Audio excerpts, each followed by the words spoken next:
कभी कभी माँ बाप अपने बच्चों की परवरिश करने में कुछ ऐसी गलतियां करते हैं जिनका खामियाजा उन्हें बहुत बड़ा भुगतना पड़ता है बाद में। दोस्तों, आज की जो स्टोरी आप लोगों के लिए लेकर आए हैं, वहां पर एक पिता से या माँ से गलती हुई और उस गलती का खामियाजा उन्हें 25 से 30 साल तक भुगतना पड़ता है।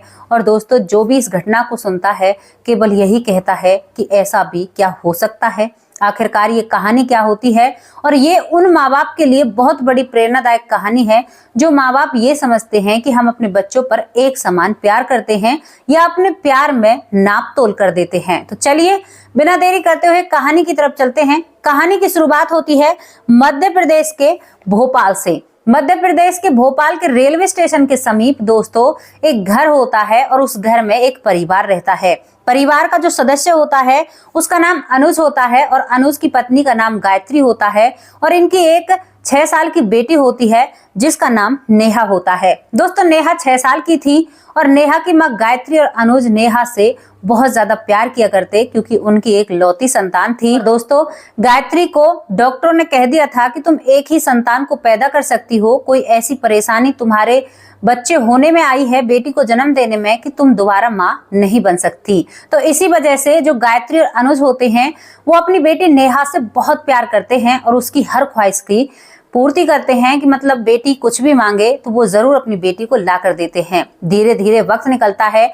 नेहा प्यार में बिल्कुल पागल थी, बावली थी, कहते हैं ना कि लाड बावली थी अपने माँ बाप के प्यार की। और यहाँ पर गायत्री और अनुज भी अपनी बेटी को इतना प्यार करते हैं। धीरे धीरे वक्त निकलता है दोस्तों। जैसे ही नेहा 10 साल में चलती है तो गायत्री को पता चलता है कि वो गर्भवती है। अब तो गायत्री की खुशी का ठिकाना नहीं होता और गायत्री ये खुशी अपने पति से शेयर करती है, अपने पति को बताती है। अनुज भी इस खबर को सुनकर खुश हो जाता है, फूला नहीं समा था, क्योंकि उनकी इच्छा थी कि हम एक और बच्चा पैदा करें, लेकिन ऊपर वाले ने ये इच्छा नहीं दी थी। लेकिन अब ऊपर वाले ने ये चांस इन दोनों को दे दिया था। ये जो गायत्री होती है अपने पति अनुज को लेकर दोस्तों उन्हीं डॉक्टरों के पास जाती कहती है कि आप लोगों ने तो कहा था कि मैं मां नहीं बन सकती, देखो मैं मां बन चुकी हूँ, मैं गर्भवती हूँ। वहां पर गायत्री अपने चेकअप कराती है और दोस्तों सभी चेकअप नॉर्मल निकलते हैं और गायत्री अपने घर आ जाती है। घर आने के बाद बेटी पर प्यार था, लेकिन जो कोख में बच्चा पल रहा था उसके लिए भी गायत्री के मन में बहुत ज्यादा सपने होते हैं, क्योंकि वो सपना देखा करती कि कम से कम मेरे 2 बच्चे तो होने चाहिए थे। अब दोस्तों जिंदगी आगे चलती है। 9 महीने कब में बीत जाते हैं किसी को भी पता नहीं चलता। और जो गायत्री होती है एक लड़के को जन्म देती है, एक पुत्र को जन्म देती है। अब इस बात को सुनकर जो अनुज होता है वो सोचता है कि मेरे भी घर का कुछ हो गया, मेरे भी कुल का दीपक आ चुका है। और दोस्तों ये दोनों पति पत्नी बड़े खुश होते हैं। यहाँ पर उस लड़के को घर लाया जाता है। जो नेहा होती है वो भी खुश थी फिलहाल तक और नेहा अब 11 साल की हो जाती है। और दोस्तों यहाँ पर पंडित बुलाया जाता है, हवन कराया जाता है, लड़के का नामकरण किया जाता है और लड़के का नाम वैभव रखा जाता है। दोस्तों वैभव नाम रखा जाता है और जो अनुज था और गायत्री थी उनकी खुशी का तो कोई ठिकाना नहीं होता और ये अब अपने बेटे की परवरिश में लग जाते हैं। लेकिन जैसे ही वैभव कुछ उम्र का होता है, 1 से 2 महीने का होता है, अब माँ का ध्यान छोटे बच्चे पर ज्यादा रहता है।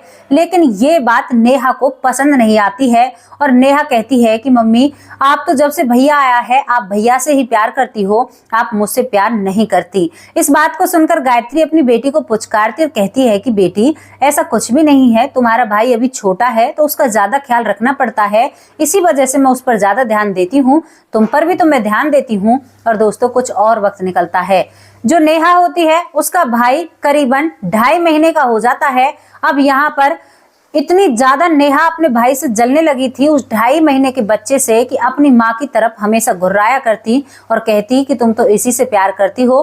अपने पिता से भी कहती कि तुम तो इसी से प्यार करते हो, मुझसे प्यार नहीं करते, क्योंकि वो लड़की का ना प्यार ज्यादा था घर वालों का, अब वो प्यार कम हो चुका था। तो ये बात उस लड़की को कतई पसंद नहीं आ रही थी। अब इसके बाद एक दिन जो गायत्री होती है अनुज के साथ कुछ सामान लेने के लिए मंडी जाती है और बेटी 11 साल की है तो वो अपने उस बेटे को बेटी के हवाले छोड़कर चली जाती है। तो दोस्तों उस दिन नेहा बहुत गलत करती है। नेहा क्या करती है, दूध गर्म करती है और उस गर्म दूध में उस बच्चे के पैर को जला देती है। वो बच्चा जो 2.5 महीने का था बहुत जोर जोर से रोने लगता है, चीखने लगता है और यहाँ पर उसे फिर खुद ही चुप करने लगती है। इतने में जो गायत्री होती है वो मंडी से आती है कुछ सब्जी लेकर, तो वो आकर इस दृश्य को देखकर वो उसकी भी रूह कांप जाती है और वो अपने बच्चे को गोद में उठाती है और उसकी दवाई गोली कराते हैं, डॉक्टर के पास ले जाते हैं और कहते हैं क्यों रे ये कैसे जल गया। तो यहाँ पर नेहा कहती है कि मम्मी मेरी गोद में खिला रही थी और मैंने पीने के लिए दूध रखा था और उस दूध में इसका पैर चला गया। दोस्तों यहाँ पर बेटी की बात को सत्य मान लेते हैं, कोई भी शक ही नहीं करता कि ये लड़की ने जानबूझकर किया है। अब और कुछ वक्त निकलता है और जो नेहा का जलने का तरीका था, जो ईर्ष्या थी, वो दिन पर दिन बढ़ रही थी और इस बात पर किसी का भी ध्यान नहीं जाता, ना ही तो पिता का ध्यान जाता है और ना ही माँ का ध्यान जाता है। जब उसकी माँ थोड़ी इधर उधर हो जाया करती तो वो लड़की उस लड़के को चौंट दिया करती, एकदम से झंझोड़ दिया करती, क्योंकि वो अपने भाई से इतना जलने लगती है। धीरे धीरे वक्त निकलता है, ये लड़का करीबन 7 महीने का हो जाता है, अब बैठने लगा था और दोस्तों अब जो नेहा की जलन थी वो बिल्कुल चरम पर थी, बहुत ऊपर हो जाती है। नेहा अब इस लड़के को रास्ते से हटाना चाहती है और हमेशा उसके दिमाग में कुछ ना कुछ चलता रहता है। नेहा ने अपनी पढ़ाई पर भी ध्यान नहीं दिया होता। अब एक दिन जो गायत्री होती है उसे 2 घंटे के लिए कहीं पर काम होता है दोस्तों, कहीं पर उसे जाना था, वहां पर वो बच्चे को नहीं ले जा सकती, किसी रिश्तेदार की मृत्यु हो जाती है। वहां पर जो गायत्री होती है अपने बच्चे को ले जाना नहीं चाहती है, तो वो उस बच्चे को अपनी उस 12 साल की बेटी के भरोसे छोड़ देती है और वहां से जो अनुज होता है, अनुज और गायत्री दोनों उस दिन वहां पर चले जाते हैं। अब इसी बात का मौके का फायदा उठाकर जो नेहा होती है उस भाई को उठाती है और दोस्तों जो पास ही में रेलवे स्टेशन होता है उस रेल की पटरी पर चुपके से अपने भाई को रख देती है और अपने घर आ जाती है। जब नेहा घर आती है, घर आकर अब वो रोती रहती है। थोड़ी ही देर में उसकी माँ बाहर से आती है और कहती है कि बेटी तो क्यों रो रही है। तभी नेहा कहती है कि मम्मी मैं टॉयलेट करने के लिए गई थी और इतनी देर में ही भैया को पता नहीं कौन ले गया, मैं बहुत दुखी हूँ और बहुत जोर जोर से अपनी माँ से रोने लगती है। गायत्री के पैरों तले जमीन खिसक जाती है। गायत्री पूरे मोहल्ले में ढूंढती है, बार बार कहती है कि बेटी ध्यान करो, तुमने किसी को देखा घर में आते हुए, तुमने ये किया या वो किया, क्योंकि वो बच्चा तो चल भी नहीं सकता था। दोस्तों एक 12 साल की लड़की जलन में इतना सब कुछ कर आई थी कि ये बात बहुत बड़ी हो जाती है। एक मासूम से बच्चे को रेल की पटरी पर छोड़ कर आ गई थी। अब इसके बाद जो गायत्री होती है और अनुज होते हैं अपने बेटे को बहुत ढूंढते हैं, आसपास ढूंढते हैं, लेकिन उन्हें उनका बेटा कहीं पर भी नहीं मिलता है। तो इसके बाद ये दोनों पति पत्नी पुलिस स्टेशन जाते हैं और वहां पर एक कंप्लेंट दर्ज कराते हैं। कंप्लेंट दर्ज होती है, पुलिस एन मौके पर आती है, पुलिस छानबीन करती है, लेकिन पुलिस को भी कुछ नहीं मिलता है। और दोस्तों गायत्री जो होती है वो खाना पीना छोड़ देती है, उसे अपने बेटे की याद इतनी सताती है, क्योंकि शाम के वक्त वो अपने बेटे को अपने पास सुलाया करती, अब कहाँ से वो बेटे को लेकर आएगी। दोस्तों यही सब कुछ घर में इतना बेकार माहौल चल रहा था, लेकिन जो वो लड़की है अब उसे धीरे धीरे दुख होने लगता है कि मैंने कोई बड़ी गलती करती है और ये तो शायद बहुत गलत हो गया है। अब दोस्तों जो नेहा होती है वो चुपके से वहां रेल की पटरियों पर भी जाती है, लेकिन अब वहां पर वो बच्चा नेहा को नहीं मिलता है। नेहा अब डर के मारे किसी से कुछ भी नहीं कहती है। माँ का रो रो कर बुरा हाल हो जाता है। 1 दिन से 2 दिन हो जाते हैं, सभी रिश्तेदार दिलासा देते हैं, लेकिन कोई भी उसका बच्चा उसके पास नहीं लेकर आता है। गायत्री होती है वो पुलिस स्टेशन भी जाती है, पुलिस वालों से भी मिन्नतें करती है, लेकिन पुलिस के हाथ में भी कुछ नहीं लगता। पुलिस यहाँ तक कि नेहा से भी पूछताछ करती है, लेकिन पुलिस नेहा से भी नहीं पता लगा पाती कि नेहा ने ही कुछ किया है। पुलिस भी ये समझती है कि इनके बच्चे को शायद कोई उठाकर ले गया है, क्योंकि ऐसी घटनाएं होती रहती हैं। और ये बात तो बहुत दिनों तक खिंचती चली जाती है और धीरे धीरे दोस्तों काफी वक्त निकल जाता है, ना ही तो इसमें पुलिस कुछ कर पाती है।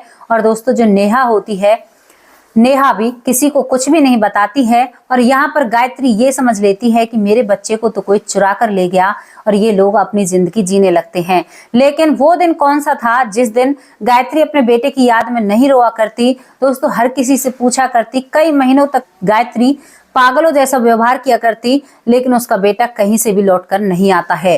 धीरे धीरे वक्त निकल जाता है दोस्तों, पता नहीं चलता, कम में 23 साल निकल गए। गायत्री ने अपनी बेटी की भी शादी कर दी थी, नेहा की भी शादी हो जाती है, लेकिन नेहा के अंदर आज भी वो राज दफन था, जो राज शायद बहुत दिन बाद खुलने वाला है। नेहा हमेशा इस बात को अपने आप में सोचकर गिल्टी फील किया करती, क्योंकि अब तो वो जवान हो चुकी है, लेकिन कभी उसकी हिम्मत नहीं हुई कि वो अपने माँ बाप को या किसी से ये बात शेयर करे। उसने अपने पिता से भी ये बात शेयर नहीं की। उस वक्त नेहा दो बच्चों की माँ भी बन चुकी थी। दो बच्चों की माँ बनने के बाद उसको एहसास होता है कि मैंने कितना बड़ा गुनाह किया है, मेरे बच्चे भी तो ऐसे ही हैं। अगर आज ये बच्चे ये समझने लग जाएं कि हमारी माँ हमसे प्यार कम करती है तो ये बहुत बड़ी बुरी बात हो जाएगी। यहाँ पर जिंदगी किसी के लिए नहीं रुकती, वक्त किसी के लिए नहीं रुकता है। अब एक दिन जो गायत्री को अनुज के साथ दोस्तों जो भोपाल होता है उससे कहीं बाहर जाना होता है। अब वो ट्रेन पकड़ते हैं और ट्रेन पकड़कर वो बाहर जाने लगते हैं। बेटी तो शादी होकर अपने घर चली गई है, दोनों पति पत्नी अकेले रहते हैं। बहुत साल बीत गए, जो भगवान ने दिया था वो भी उनके पास नहीं रहता है। अब वो जा रहे थे दोस्तों, जैसे ही वो जा रहे थे तो उन्हें एक टीटी उनके पास आता है और वो टीटी कहता है कि माँ जी टिकट दिखाइए। तो यहाँ पर जो गायत्री होती है टिकट निकालने लगती है और दोस्तों वो उस टीटी के हाथ पर एक दाग देखती है और कहती है कि बेटा तुम्हारा हाथ कैसे जला। तो वो कहता है कि माँ जी आपको इन सब चीजों से क्या लेना, आप मुझे टिकट दीजिए, मेरा काम है वो करने दीजिए, आपको क्या लेना मेरा हाथ कैसे जला। क्योंकि दोस्तों जब वैभव का पैर उसकी बहन ने जलाया था तो कुछ छींटे उसके हाथ पर भी थी, इतनी गहरी हो जाती हैं कि उनके निशान आज भी नहीं भरे थे। अब इस बात को देखकर जो गायत्री होती है उसे कहीं ना कहीं ये लगने लगता है कि ये मेरा बेटा है, क्योंकि इसका बायां हाथ जला हुआ है और उसका भी बायां हाथ जला हुआ था। तभी यहाँ पर गायत्री कहती है कि बेटा बुरा ना मानो तो एक बात पूछूं। तो टीटी कहते हैं कि हाँ माँ जी पूछिए। बोल तुम कहाँ रहते हो। तो वो कहता है कि माँ जी रेलवे स्टेशन ही मेरा घर है और जो स्टेशन मास्टर हैं वो मेरे पिता हैं। मुझे किसी ने आवारा छोड़ दिया था रेल की पटरियों पर और मैं उस दिन से मेरे स्टेशन मास्टर ने मुझे पाल पोस कर बड़ा किया है। अब इसके बाद जो गायत्री होती है उसे कहीं ना कहीं लगने लगता है कि नहीं मैं गलत नहीं हूँ, ये मेरा बेटा है। तो वो कहती है कि बेटा क्या तुम्हारा कहीं और से हाथ पैर और जला हुआ है। तो यहाँ पर वो लड़का कहता है कि वाह माँ जी आप तो बहुत अच्छे से जानती हो, क्योंकि मेरा पैर भी जला हुआ है और बहुत ज्यादा जल रहा है।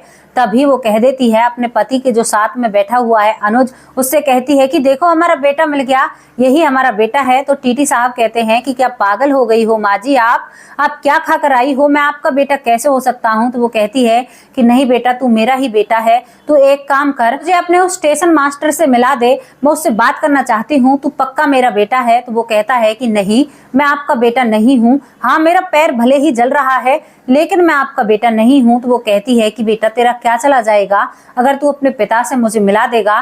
तो दोस्तों जो टीटी होता है यहाँ पर गायत्री और उसके पति अनुज को अपने साथ ले जाता है और अपने पिता से मिलवा देता है, जो कि भोपाल से दूसरे शहर में रह रहे थे। तो वहां पर काफी टाइम उन तीनों को जाने में लग जाता है। अब जैसे ही वहां पर गायत्री पहुंचती है तो जो स्टेशन मास्टर है जो रिटायरमेंट पर है, अपने घर में अच्छे से रह रहा है, उसके पैरों में गिर पड़ती है और कहती है कि बाबूजी मुझे सच सच बता दो कि ये बच्चा आप कहाँ से लेकर आए थे और ये बच्चा आपको कैसे मिला है। यहाँ पर स्टेशन मास्टर जो टीटी का पिता होता है वो कहता है कि अरे अरे ऐसा क्या हुआ बेटा, तुम इन लोगों को कहाँ से लेकर आए हो। तो सारी सच्चाई वो टीटी बताता है कि पिताजी ये महिला कह रही है कि मैं इसका बेटा हूँ क्योंकि मेरा पैर जला हुआ है। तो यहाँ पर जो गायत्री होती है अपनी झोली फैला लेती है और कहती है कि अगर आज आपने झूठ बोला ना तो एक माँ के दिल को बहुत ठेस पहुंचेगी। मैं बीते 23 साल से अपने बेटे का इंतजार कर रही हूँ और मैंने वो जगह कौन सी नहीं है जहां पर मैंने अपने बेटे को नहीं ढूंढा। आपको मेरी कसम है अगर आपने सच्चाई नहीं बताई। दोस्तों जो स्टेशन मास्टर होता है वो पूरी सच्चाई बताता है, कहता है कि मेरी नौकरी जब भोपाल में थी, भोपाल के रेलवे स्टेशन पर, और उस दिन मेरा लास्ट रिटायरमेंट का दिन था। उस दिन ये बच्चा मुझे रेलवे स्टेशन पर बैठा हुआ मिला, ये बैठा था और अगर मैं थोड़ी ही देर वहां पर नहीं जाता तो इस बच्चे को शायद ट्रेन कहीं और पहुंचा देती। लेकिन मैंने जब इस बच्चे को उठाया और इसकी आंखों में देखा तो मुझे ये बच्चा बहुत प्यारा लगा। मैंने पूरे स्टेशन पर सभी से पूछा, अनाउंसमेंट भी की, लेकिन किसी ने ये नहीं कहा कि ये बच्चा इस बच्चे को मैं अपने साथ ले आया। और वहां पर मैंने कागज कार्रवाई इस वजह से नहीं की क्योंकि मुझे इन झमेलों में नहीं पड़ना था। इसी वजह से मैं और मेरी पत्नी, हमारा बेटा तो विदेश में है, इसी वजह से मैंने इस बच्चे की परवरिश कर ली और ये बच्चा मेरे साथ रहता है। तभी मैंने इसको अच्छी शिक्षा दी है, तभी ये लड़का टीटी बन पाया है और टीटी बनकर ये काम कर रहा है और ये मेरा बेटा है, तुम्हारा बेटा नहीं है। गायत्री पैरों में सीधी लौट जाती है। जो अनुज होता है वो भी पैरों में सीधा लौट जाता है और दोनों ही भीख मांगने लगते हैं और कहते हैं कि ये हमारा बेटा है, इस बेटे को हमें लौटा दीजिए। यहाँ पर जो स्टेशन मास्टर होता है उसे भी रोना सा आ जाता है। पूरी कहानी बताती है कि मुझे उस दिन से मेरा बेटा नहीं मिला, मैंने हर जगह इसको तलाशा है। अब इसके बाद जो स्टेशन मास्टर होता है वो कहता है कि हमारे पास तो हमारा एक बेटा है, अगर ये बेटा तुम्हारा है तो तुम्हें तुम्हारा बेटा मुबारक हो, मैं ऐसे इसको नहीं रख सकता। और यहाँ पर वो उस बेटे को उस महिला गायत्री को सौंप देता है। दोस्तों जो टीटी होता है उसका नाम जो स्टेशन मास्टर होता है उसने अलग रखा था, लेकिन अब यहाँ पर वो बताती है कि बेटा तेरा नाम वैभव है, हमने तेरा नामकरण वैभव रखा था। अब इसके बाद वैभव को घर ले आते हैं जो टीटी बन चुका था। ये बात जैसे ही इसकी बहन को पता चलती है, क्योंकि घर आकर ये लोग बताते हैं कि तुम्हारी एक बहन भी है जो तुमसे काफी बड़ी है, 11 साल बड़ी है तुमसे, नेहा नाम की। तो यहाँ पर नेहा को भी वैभव से मिलाया जाता है। और दोस्तों जैसे ही नेहा वैभव के सामने आती है तो नेहा अब वैभव के पैर पकड़ लेती है और रोने लगती है और कहती है कि भैया मुझे माफ कर दे, ये मेरी गलती है क्योंकि मैंने तेरे साथ ऐसा किया है। दोस्तों उस दिन नेहा सारी सच्चाई पूरे घर वालों के सामने रख देती है और कहती है कि अब आपके ऊपर तय होता है कि आप मुझे सजा देते हो या पुलिस के हवाले करो या अपने पास रखो, ये आपकी जिम्मेदारी है। लेकिन मैंने उस वक्त ये गलती कर दी, मुझसे गलती हुई। हालांकि कई बार इस गलती का जो पश्चाताप है मुझे अंदर ही खा रहा था, लेकिन आज मेरा भाई मिल गया तो इस बात का मुझे बहुत सुकून है। माँ मुझे माफ कर दो, मैं जब आपको रोता हुआ देखती तो मुझे बहुत बुरा लगता, लेकिन डर के कारण मैंने किसी से ये बात नहीं कही, लेकिन आज मेरा भाई आ गया है। तो दोस्तों नेहा वैभव का हाथ पकड़ती है और कहती है कि मुझे जितना मारना है तू मार सकता है, और माँ मैंने ही वैभव का पैर जलाया था जिससे इसका हाथ भी कुछ जल चुका था। दोस्तों इस बात को सुनकर गायत्री को बहुत तेज गुस्सा आता है, वो नेहा में थप्पड़ भी जड़ती है और कहती है कि तू कैसी कलंकनी है, तूने इतने दिन मुझे इतने दुखी रखा, तू मेरी बेटी कहलाने के लायक नहीं है। गायत्री कह देती है निकल जा मेरे घर से, दोबारा मुझे अपनी शकल मत दिखाना। दोस्तों गायत्री अपनी बेटी को ही अपने घर से निकाल देती है। ये सारी बातें जब वैभव के समझ में आती हैं, क्योंकि वो पढ़ा लिखा टीटी बन चुका था, बहुत समझदार हो चुका था, तो वो अपनी माँ को समझाता है, कहता है कि माँ ये सब कुछ जलन में किया गया है और वो भी उस समय बच्ची ही थी, 12 साल की लड़की बच्ची ही होती है, तो यहाँ पर आपको दीदी को माफ करना होगा। और दोस्तों जो अनुज होता है वो अपने बेटे के साथ बहुत खुश रहता है। कुछ दिन बाद नेहा को भी माफ कर दिया जाता है और नेहा की सच्चाई पुलिस को नहीं बताई जाती है। और दोस्तों ये परिवार बहुत अच्छे से आज भी रह रहा है। तो ये कहानी वो होती है कि जहां पर माँ बाप तो एक समान प्यार करते हैं, लेकिन शायद बच्चों को लगने लगता है कि हमारे माँ बाप हमसे एक समान प्यार नहीं करते, तभी कुछ बच्चे जलन में ऐसे काम कर देते हैं। हालांकि ये घटना ज्यादा देखने को नहीं मिलती, लेकिन जब भी मिलती है तो बहुत ज्यादा भयानक और डरावनी सी लगती हैं कि दोस्तों कोई ऐसा भी कर सकता है। नादानी में अक्सर ऐसे क्राइम हो जाते हैं और ऐसी चीजें हो जाती हैं कि दोस्तों जिन्हें सुनकर बस यही लगता है कि क्या बच्चे भी ऐसा कर सकते हैं। तो कैसी लगी आप लोगों को स्टोरी, आप अपनी राय कमेंट बॉक्स में रख सकते हैं। कल फिर हाजिर होंगे किसी सच्ची और अच्छी स्टोरी के साथ। तब तक के लिए नमस्कार, जय हिंद, जय भारत।